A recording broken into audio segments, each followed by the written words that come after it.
Hello, all sentient beings, and welcome to Transmissions Alt Mode, where we talk about all news, comics, and media related to thee. On this episode, we delve into some of the most obscure Transformers stories with IDW's Best of the Rarities comic collection. And for Empire of Rust fans, a new official Transformers tabletop role-playing game is coming soon. Today is Friday, August 12th, 2022, and this is episode 298 of Transmissions Alt Mode. Welcome to Transmissions Alt Mode, the podcast that is living in an alternate reality, one where Jetfire is the leader of the Autobots. I'm your host, Charles, aka Big C, and I'm joined by the excellent Transmissions team. Jeremy, aka Yakko. Hey, how's it going? And Daryl, the Cybertronian Beast. Hey, I'm good. How are you? Let's talk Transformers. As always, we start the show by thanking our Donatreons, those lovely people who support us on Patreon and PayPal. We really appreciate your contributions, and it helps keep the show going. So if you'd like to become a Donatron and help support the show, just go to transmissionspodcast.com/support, and that's where you can sign up either on Patreon or PayPal. And, we've had, this week we had the early version of Empire of Rust episode 82, our Transformers live play RPG podcast. That was released exclusively for our Donatrons, so it's already available on our Patreon page if you'd like to get access to it. That's the uncut bonus episode version. But this coming Monday, we will have the regular episode, and this is going on the free feed at transmissionspodcast.com/rust. And this will be on Monday, August 15th, Empire of Rust, episode 82, Carapace In The Mist. So sounds like it might focus on one of our player characters, Carapace. So check it out. I was wrong. I was going to focus on the mist. No. Oh. You got to get caught up, Daryl. I'm thinking about it. Also, and we mentioned this in the toy show, but we've got milestones coming up. So next week is our 9th anniversary. We'll have episode 299 of Alt Mode. And then in 2 weeks, the big one, episode 300 of Transmissions Alt Mode. Also episode 500 of regular Transmissions. So, I'll let you decide which one you think is more important. But we're going to celebrate on both episodes. So send in some voicemail shout outs if you're so inclined at transmissionspodcast.com/feedback. You can send us some voicemails and we might put them in the show. So if you want to be a part of Transmissions history, do it now. Okay, this week we're going to jump right into our comic review. So this week we are taking a look at Transformers Best of the Rarities, and this was a very interesting collection. This was curated by James Roberts. You may remember him as the writer of More Than Meets the Eye and Lost Light. He's been a big Transformers fan since the 80s. He's from the UK, so he grew up with the Transformers Marvel UK comics, which was a big part of his formative time in the fandom, and how he became the awesome Transformers writer that he grew up to be. So he was part of the legacy of the Transformers UK storytelling, and it's all the stuff that came out of Simon Furman and all the awesome artists in the UK there, particularly among them Jeff Sr. and Andrew Wildman. So we're going to take a look at a couple of stories, because this is a kind of an anthology. So there's not one main story in here. There's a lot of little stories. A lot of them are coming from the UK books, because there are a bunch of UK stories that never made it to the US, were never really published here, or I guess in North America, I should say. Also some really completely unpublished stuff. I guess there were some Transformers comic strips produced for the Sunday Times in the UK, and those are produced in 1989. So they feature like characters like the Power Masters. They feature the Pretenders, the classic Pretenders, and they feature Megatron and Galvatron, and all the different Decepticon leaders that the Decepticons went through in the comics. So very interesting. And these were prepared and made for the Sunday Times, but never published. So these are completely never published before. So it's really cool to get our hands on these.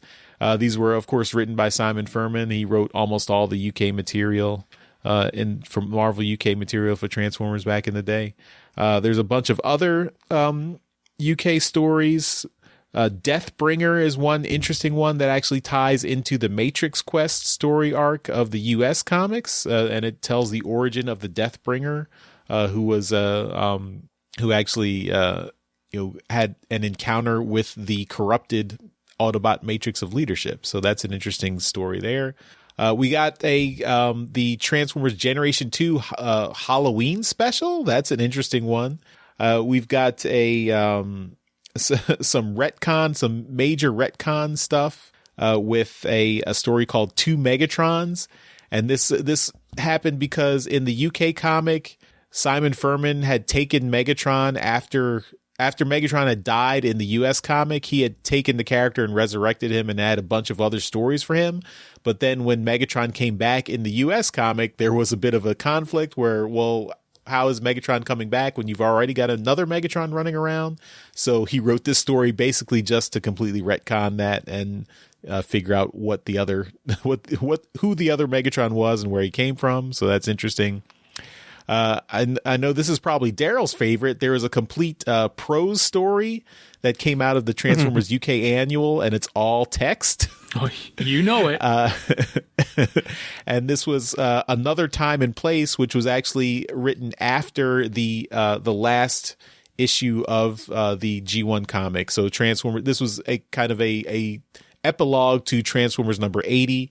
And it was a story about Bludgeon trying to resurrect Megatron and like revive the Decepticon movement. So it was an interesting story, especially given where Megatron and Bludgeon ended up in the G2 comic, which was written after this. So it's takes it in a completely different direction.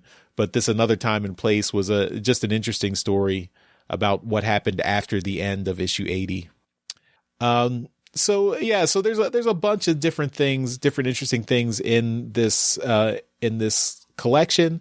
The two things I wanted to focus on that I thought were kind of the most peculiar or interesting from a point of view of like Transformers history, I guess, is the first one is a European comic promo. And so this promo was written by Ian Rimmer, who was actually the editor of the Transformers UK stories back in the day. So he basically worked with Simon Furman and all the artists on the Transformers UK and wrote this.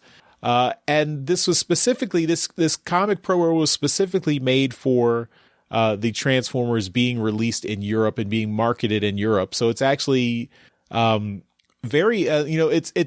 it takes the core Transformer story, but tweaks it a little bit, particularly because there are different characters and different toys being marketed in Europe at the time. And this was produced in 1985 for when the Transformers first came to Europe. And they were actually produced under, I guess, Milton Bradley instead of Hasbro in the Europe at that time. So it's just a real peculiar thing as to what things were changed and what things were not changed. So it starts off like the first page is just a bit of text about where the Transformers came from, like their home planet of Cybertron. It definitely takes the approach of the comic origin, where Cybertron was knocked out of its orbit and was like hurtling through space, and then it encountered an asteroid field and was going to collide with this asteroid field and be destroyed. And that's why the Autobots created the Ark to go out and create and blast a path through the asteroid so that Cybertron would not be destroyed. Then after they had done that, Megatron and the Decepticons attacked the Ark to basically win the war. So one interesting thing is that in Europe, Jetfire was being marketed more heavily. And so because of that, he got promoted to Autobot leader. So in this story, Jetfire is the Autobot leader and is grappling hand to hand with Megatron. You can actually see Optimus Prime in the background fighting a Seeker. His back is to the viewer of the reader, but you can definitely tell it's Optimus Prime. But he's just a grunt in the background now. And Jetfire, leader of the Autobots, he basically set the Ark on a collision course with planet Earth to basically doom both the Autobots and the Decepticons, but to basically take down Megatron and the Decepticons, but he's taking the Autobots with them.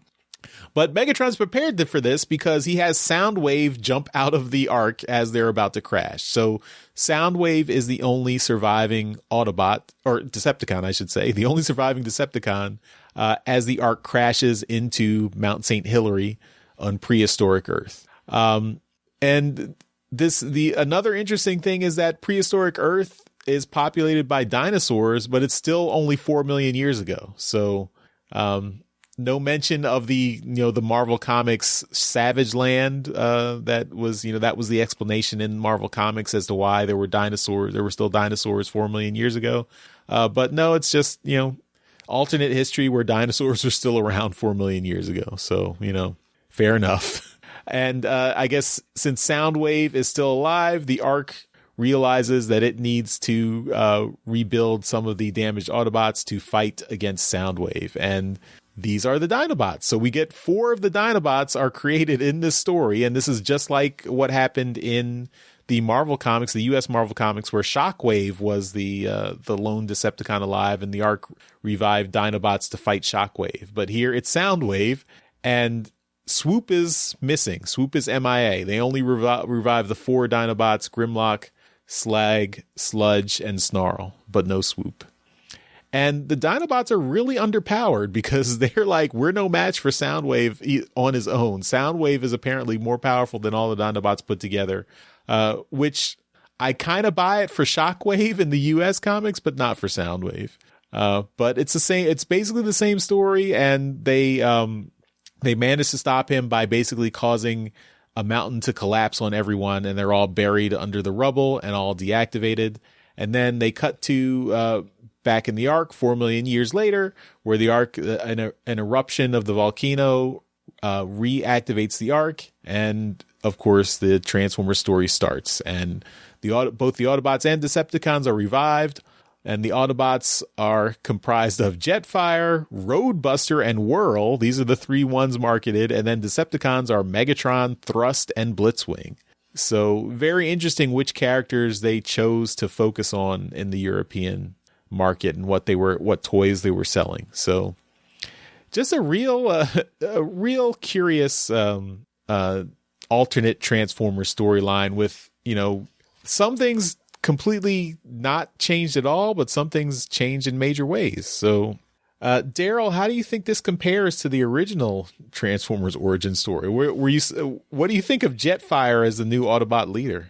I mean, I loved Jetfire as the toy. It was one of my favorite toys growing up.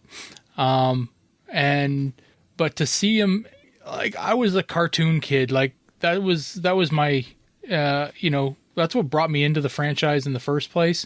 And Optimus was always the leader for me. So even though my affinity for Jetfire is right up there, I never saw him as the leader of the Autobots. Even if I would have read the comics like this, it didn't fit with my own personal headcanon, I guess.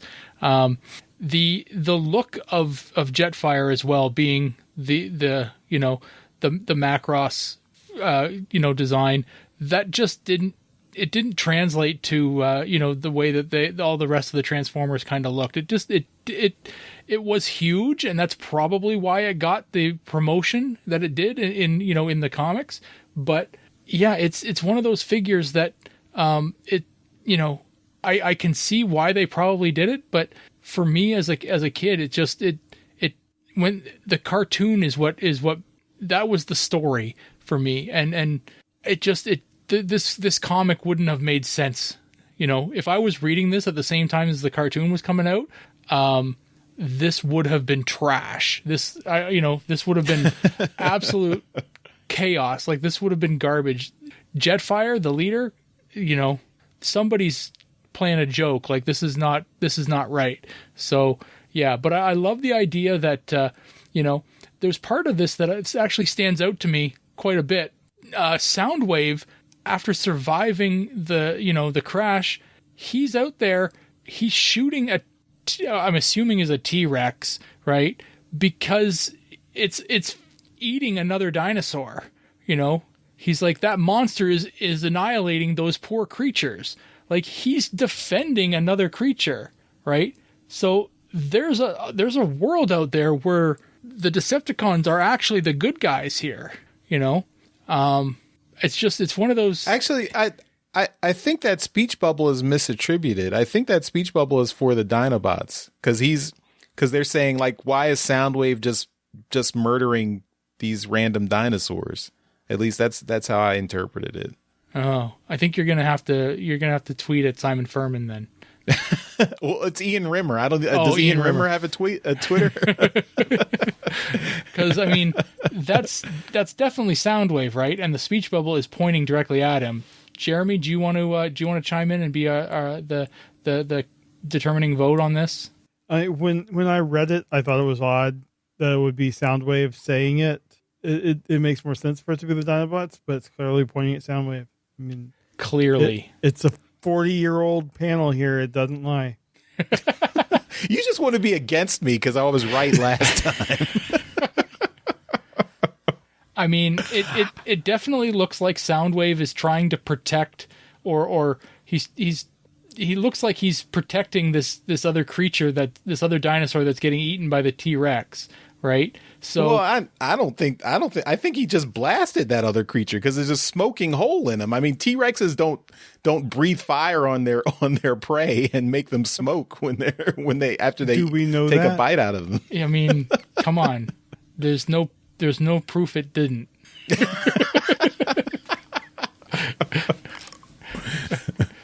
We're getting closer to back to Trumpian levels of justification here now.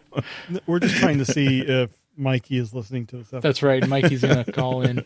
I like the idea that there's potentially this kind side of the Decepticons that we never got to see. And, it was right here, right at the beginning. And that these four Dinobots combining their teamwork could not beat Soundwave. Like, Soundwave would have been if you go by the cartoon, Soundwave would have been an easily beatable character in the cartoon versus the Dinobots. But in the comic, they're goofballs. Like, they couldn't handle them. It is very noticeable that Swoop isn't here. But on that respect, Swoop as a toy did not make the journey over the ocean to the UK, so they did not get that figure.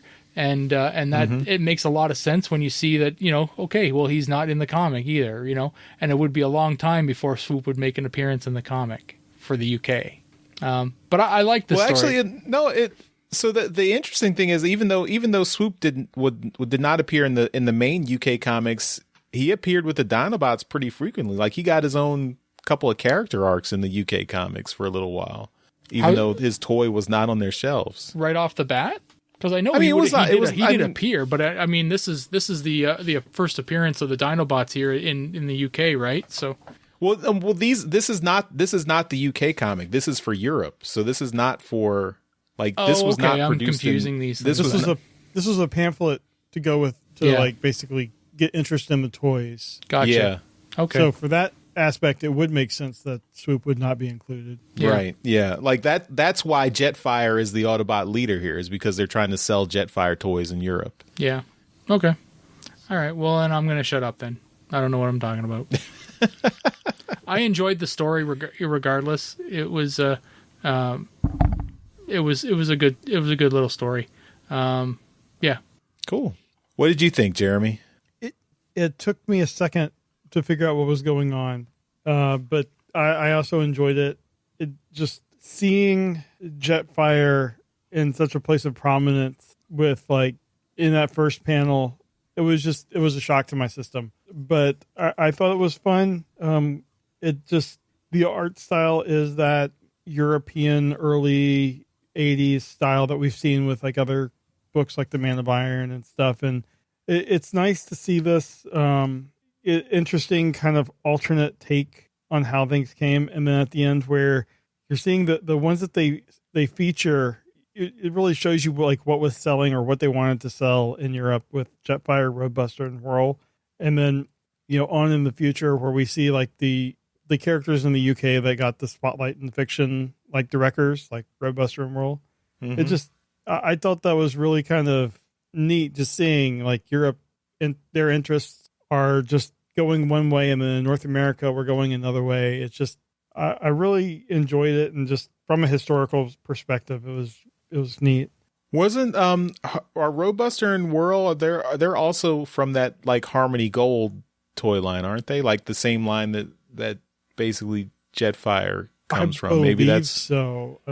Roadbuster for sure. Maybe that's why. Like maybe they just like those three characters came from the same line of toys, so maybe that's why they were pushed in the European market. But yeah, so that is our European comic promo. That I don't think I mentioned the artist. It was written by Ian Rimmer. The artist was Barry Kitson, who I believe is also another UK artist who's worked on other Transformers comics. Stuff. He did Transformers, but did a lot of other stuff with Marvel and DC. Okay, yeah. And then also since I think this was originally written in other languages, I guess French and German. But this was new letters and translation were done by Lloyd Young. So that is the first little story I wanted to talk about. And then the other to give another spotlight to one of the Rarities collections, I wanted to talk about this story, Madman. The reason it's called Madman is not for any particular good reason. It's just that it was included as part of the 2007 Australian DVD release of the G1 cartoon, and that was produced by Madman Entertainment. So that's why they chose to call the story Madman in this collection here. It should just be untitled, I guess. But this is actually written by Simon Furman with art by Nick Roche and colors by Josh Burcham. So actually a dream team of Transformers comics artists who produced this little comic. And it's a little like vignette set in between the G1 cartoon and the Transformers movie in 2005. So this is set in the year 2001. So 4 years before the movie that takes place in 2005. And it features Hot Rod. And Hot Rod is bored because he's stuck on guard duty at the building site of Autobot City Earth, while all the other Autobots are back on Cybertron, facilitating the evacuation of the last Autobots from Cybertron after the Decepticons have completely taken over. So the first page is you get this nice little splash page of all the Autobot ships fleeing Cybertron and being pursued by Decepticons. You can see like the standard Autobot shuttle in there, like the shuttle designs in there. You can see Jetfire or Skyfire, I guess, giving cover fire, escorting ships. You see Omega Supreme there also helping out. And you see Astro Train attacking there. So it's a nice little scene, but we're stuck on Earth with Hot Rod as he's just lamenting being stuck on guard duty with Spike. And Spike Witwicky is there helping the oversee the construction of Autobot City. And we see it's in the very early stages. Autobot City is just some scaffolding at this point, so not a whole lot of stuff. So Hot Rod is pretty disappointed that he's stuck here being bored because Decepticons aren't going to bother to attack us now. There's nothing really to attack here. There's nothing to steal. But that's not entirely true because Soundwave has snuck in. Soundwave actually was able to spy on a conversation between Ultra Magnus and Optimus Prime, where Optimus Prime gives Magnus the Matrix for safekeeping and buries it in a bunker beneath the building site of Autobot City while Optimus Prime is away on the mission, the evacuation mission to get all the Autobots off Cybertron. And Optimus's reasoning is that if he were killed or captured, he didn't want the Matrix to fall into Decepticon hands, so that's why he gave it to Ultra Magnus for safekeeping on Earth. But Soundwave found this out and is on a mission now to steal the Matrix. And Soundwave has brought a different set of minions with him this time. So he's brought Ratbat. We've seen Ratbat before, but he's also brought Overkill, Slugfest, Beastbox, and Squawk Talk. And these are all latter cassettes, Decepticon cassettes that didn't really feature in the comics or the cartoons, but they're all here. And they are digging in and they find the bunker and they steal the Matrix. Of course, Hot Rod is still daydreaming about all the heroic things that Optimus Prime and RC and other characters are doing as they fight the Decepticons during the evacuation. But then Spike is like, hey, stop daydreaming. We've got an actual Decepticon attack here. And Hot Rod is like, what? He pulls down that little visor that you saw in the movie. He zooms in and yeah, it's Soundwave and his minions. So Hot Rod springs into action, surprises Soundwave just as they're stealing the Matrix, gets it back, grabs it, and as soon as he touches the Matrix, he has a vision of the future of Rodimus Prime punching Galvatron. He doesn't really understand what's going on, but he did get the Matrix back. He stops Soundwave from stealing it. He shoots Soundwave in the face or in the chest, I guess. And he saves the day. So Soundwave. So in the previous story we talked about, Soundwave could take on all the Dinobots combined, but in this story, Soundwave and his minions are no match for Hot Rod and his blasters. So you've got two levels of Soundwave here. At the end, after Soundwave has been dealt with, I guess he escaped. He probably just ran off. Hot Rod returns the Matrix to Optimus Prime and Optimus Prime thanks him for keeping it safe. Hot Rod says, Prime, I might be crazy, but I think the Matrix actually spoke to me. And Optimus Prime says, oh, well, maybe you're destined for greater things. Of course, Cup isn't buying it. To Cup, Hot Rod will always be a turbo-revving young punk. So, and Hot Rod's like, whatever. And that is the end of this little side story. So I really enjoyed this because it's it gives you a little glimpse into what was going on between G1 and the movie. We've always talked about doing a encouraging IDW or someone to do stories like that.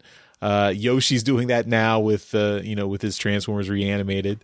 But yeah, I mean, I like this, and also seeing this, the art with Nick Roche and Josh Burcham, that, it's like classic. It reminds me of the Spotlight Hot Rod art. It was very similar to that. And this is from back in the day, and I guess it was probably produced around 2006, 2007, around the same time that Spotlight Hot Rod came out. So, just an interesting little story. Jeremy, what did you think of this?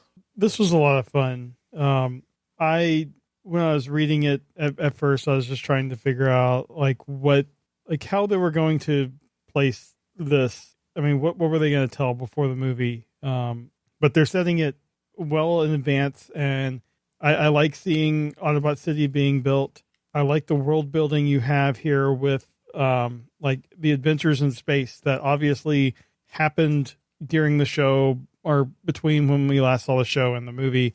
We get another Jetfire cameo here on the first page too. So it's a little continuity crossover thing with these two stories, but it's a really fun story. I love seeing the impulsive nature of Hot Rod here. You also see the incredible lax security of the Autobots has continued here with Soundwave just sitting. No one suspects this blue tape deck is suspicious ever. I do love how they did the panels for Soundwave when he was reviewing the video surveillance. It's like outlined by his chest. I think that's a really neat way to show the panels. Mm-hmm. Yeah. And then, the fight was, I mean, it's a very short comic. So the fight it was all too brief, but I enjoyed it, and kind of the hint of what's to come with Hot Rod. I think if we had gotten something like this before the movie to like introduce characters to Hot Rod, maybe like our whole generation wouldn't have had this animosity towards the character for so long. I don't know. I mean, but I think this is fun. I'm glad to finally see this. I hadn't seen it before, and always up to seeing more Nick Roach art, and Josh Bertram doing his colors. This was a lot of fun. Yeah. And Daryl, what did you think? Yeah, I'm going to agree. This was a really fun story for sure. The panel where you do see the Autobot city being built, that's a almost the exact same angle that you actually see Autobot City in the movie, where you see Prime driving along the bridge towards it. And I think that's probably done on purpose. It's very, very cool. And Nick's a fantastic artist, and seeing his art like this, and this is early Nick art, but it's great. It makes me miss books done by Nick. I also love seeing the tapes, Overkill, Slugfest, Beatbox, and Squawk Talk. Ratbat we see a lot of already, so I mean I'm not really surprised to see Ratbat, but all the rest of them they don't get any love at all. So I was really happy to see those guys. I really enjoyed the fight, even though it was short. Once Hot Rod kind of comes into the fight and kind of hits the minions with the Matrix, like he hits them in his car form, but he takes the Matrix away. You don't see them anymore. The minions are just kind of gone. So you'd think that they would kind of still be around. So that might be a point that the story kind of dropped the ball a bit, but it's a very short story. The Matrix just vaporized them. Must have. Must have. So, it's a short story. So there's not a lot of, there's a little bit of leniency there. But I too really just like the way that it let, the characters kind of be introduced. It gave you a kind of a wink, and to tell you, say, hey, Hot Rod, maybe there's something coming for you, but all in all, this was just a really fun story. And yeah, I really like it. These 86 characters interacting with earlier 84, 85 characters it's just fun. I just like seeing that all the time. Yeah, and they did manage to get a tiny bit of characterization for the minions, like we have with Ratbat. In the cartoon he was just kind of an animal. He didn't really have any dialogue, but in the comic, of course, he's this basically accountant for the Decepticons, and the one line of speech he gets in this comic is mission accomplished and with minimal fuel outlay. So you got that one little bit where he's worried about not wasting fuel on this mission. And then with you get a couple of lines of dialogue with Slugfest and Beastbox, where I guess Beastbox is stupid because he doesn't understand Soundwave's order. And then Slugfest, tells him, when Soundwave says begin excavation, Beastbox is like, huh? And then Slugfest says, we dig, stupid. So just a tiny bit of flavor for these little minions here. But yeah, then they disappear. So too bad we didn't get maybe a couple more pages in this comic here. It'll extend the fight scene a little bit, but yeah, still pretty fun. All right, well, that's a taste of some of the stuff you see in the Best of the Rarities comic. Maybe we'll dive into some more stuff later on in a future episode. We'll take a look at some of the other stories that were mentioned in here. But I would definitely, if you're a fan of Transformers comics and stories, and you haven't been exposed to stuff outside of the US or North American market, I would definitely pick this up and take a look at it.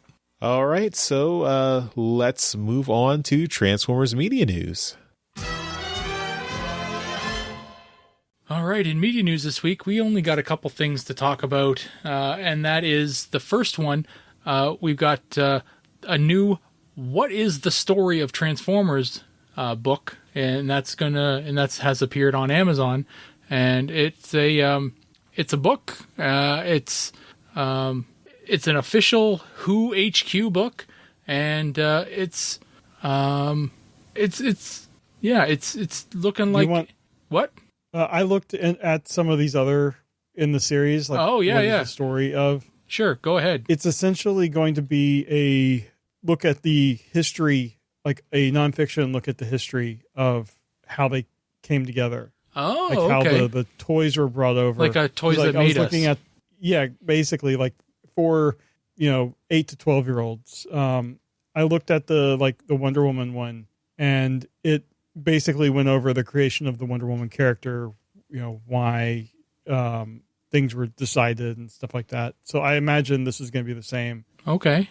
How the toys were, brought over, fiction was created and stuff. Very cool. Yeah, it's written by Brandon T. Snyder. It is scheduled for release on December 6th this year. And then, you can pre-order it on Amazon.